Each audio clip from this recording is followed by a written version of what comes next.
मैनपुरी की करैल विधानसभा की ग्राम पंचायत गांगसी नगला कुशल में नुक्कड़ सभा में कार्यक्रम में मुख्य अतिथि के रूप में पहुंची मैनपुरी सांसद डिंपल यादव ने भारतीय जनता पार्टी पर जमकर हमला बोला है। कहा है कि बेरोजगारी बढ़ती जा रही है, किसानों को चुट्टा जानवरों से मुक्ति भी नहीं मिल पाई है, तो वहीं प्रदेश सरकार नई नई योजनाएं और नए नए आदेश बना रही है, तो वहीं वक्फ बोर्ड संशोधन कानून को लेकर भी उन्होंने जमकर निशाना साधा। उन्होंने कार्यक्रम को संबोधित करते हुए कहा है कि सरकार को किसी भी तरह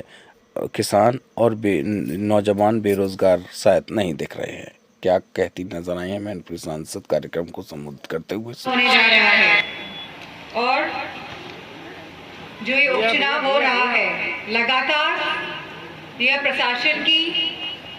एक तरह की रणनीति बनी है कि करहल विधानसभा चुनाव हरा तो सकते नहीं हैं ये लोग, लेकिन जो जीत की जो अंतर है उसको घटाने की इनकी रणनीति बनी है। और मैं समझती हूँ कि जब 2022 में जो चुनाव हुआ था मैनपुरी लोकसभा का, तभी भी शासन और प्रशासन ने इसी रणनीति के तहत काम करते हुए जीत की संख्या, वोटों की गिनती को गिराने का पूरी कोशिश करी थी। लेकिन मैं धन्यवाद देना चाहूँगी एक एक मैनपुरी लोकसभा क्षेत्र के हमारे सभी जनों का, जिन्होंने नेताजी के मान सम्मान में एक एक वोट डलवाकर एक ऐतिहासिक जीत पूरे देश में मैनपुरी का नाम और नेताजी का नाम और उज्जवल करने का जो कार्य किया है, उसके लिए मैं हमेशा और नेताजी का पूरा परिवार आपका हमेशा कृतज्ञ रहेगा। जो आज ये लड़ाई होने जा रही है, यह हमारी विचारधाराओं की और सिद्धांतों की लड़ाई होने जा रही है। एक तरफ हमारे पास वो सिद्धांत है, वो विचारधारा है जो हमें आदरणीय श्रद्धेय नेताजी ने दी थी, जो हमेशा सबको साथ लेके चलने की बात करती थी, जो सबको मिलाकर आगे बढ़ने की बात किया करती थी। और एक तरफ वो विचारधारा है जो बांटने की बात करती है, जो काटने की बात करती है, जो ऐसी नकारात्मक राजनीति की बात करती है, जो भय का माहौल आपस में पैदा करने की बात करती है, क्योंकि वह जानते हैं कि आज देश का और हमारे उत्तर प्रदेश के जो युवा है, जो महिलाएं हैं, जो किसान हैं, सभी वर्ग के लोग अब जागरूक हो गए हैं, क्योंकि हम सभी चाहते हैं कि हम सब एक होकर आगे बढ़े। हम सभी चाहते हैं कि हमारे बच्चों को नौकरियां मिले। किसान चाहता है कि बिजली सस्ती हो, किसान चाहता है कि खाद मिले, वो भी सही दामों में खाद मिले। जो हमारी महिलाएं, बेटियां, बहुएं सब चाहती हैं कि सुरक्षा महिलाओं को मिले। और लगातार जो आज हमारे प्रदेश का जो हाल है, जो हमें देखने को मिल रहा है, क्या उपलब्धियां हैं सरकार की, आप बताइए। मैं आप सबसे पूछना चाहती हूँ, सरकार की क्या उपलब्धियां हैं। 10 साल का शासन बहुत बड़ा समय होता है, जहां हम अपनी पीढ़ियां बदलते हुए देख लेते हैं कहीं ना कहीं। और ये पीढ़ियों की बात करते हैं, और जैसा मुकुल जी ने कहा, अगर हम पीढ़ियों की बात नहीं करेंगे तो अच्छा बताइए, पीढ़ियां ही नहीं होंगी तो भावात्मक रिश्ते कैसे बनेंगे। और यह जो सरकारें हैं, जो ये भाजपा की सरकार है, इनके मन में कोई भाव, कोई रिश्ता,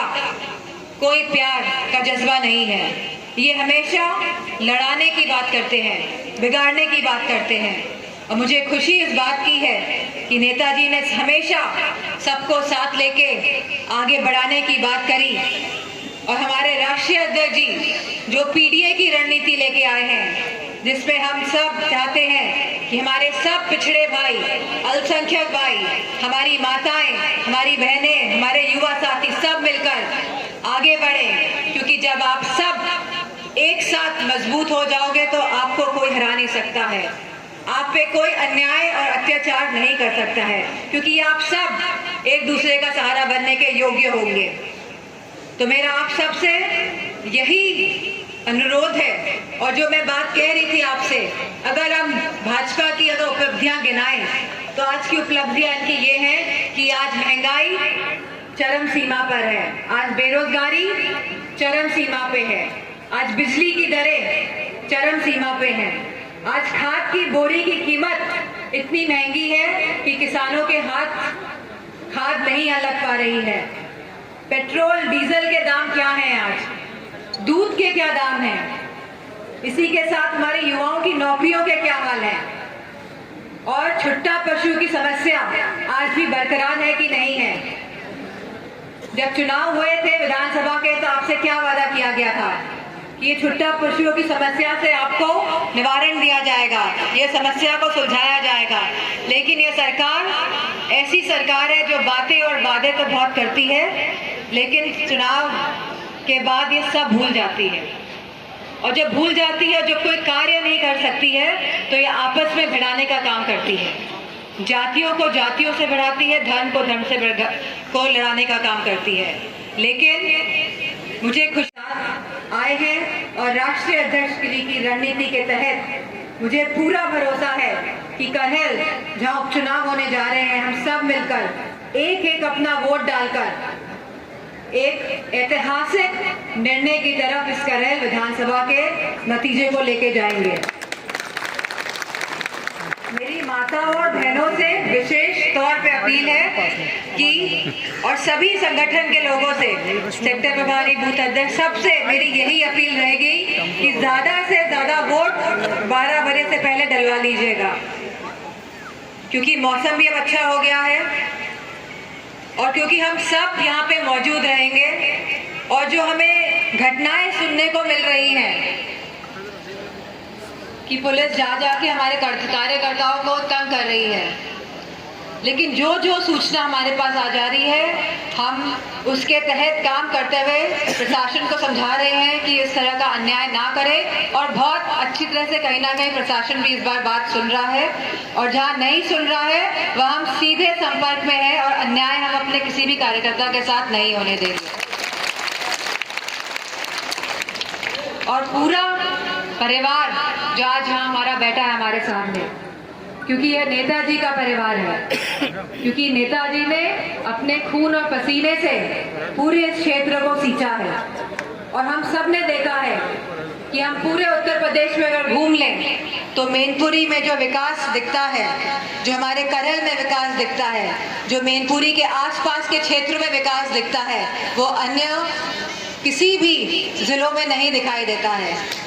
लगातार हमारा यही प्रयास है कि हमारे लोग, हमारे जनता को हम कैसे सुविधाएं पहुंचा सके, चाहे वो अस्पताल हो, चाहे वो अच्छे स्कूल हो, चाहे मिलिट्री स्कूल हो। हम लगातार इसी प्रयास में रहते हैं कि कैसे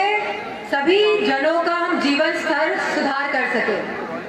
आज जिस दुविधा में सभी परिवार हैं, जहां महंगाई की मार है, जहां हमारे युवाओं के पास रोजगार नहीं है,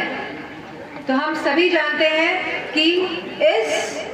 चुनाव के नतीजे भी कहीं ना कहीं जो 2027 में चुनाव होने जा रहे हैं, और जो परिणाम पूरे लोकसभा का रहा है, कैसा परिणाम रहा बताइए लोकसभा का? कितने सांसद चुन के आए हैं आप सब बताएंगे, इधर मंच में बैठे हुए।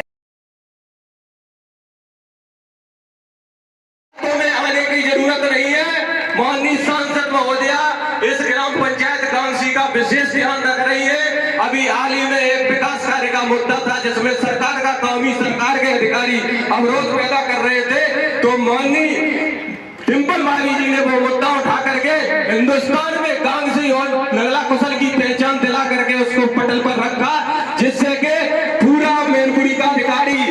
सब हरकत में आ गया और बोला, प्रधान जी आप मामला राजनीतिक मत बनाइए, आप शांत हो जाइए, आपने भाभी तक क्यों बात पहुंचाई,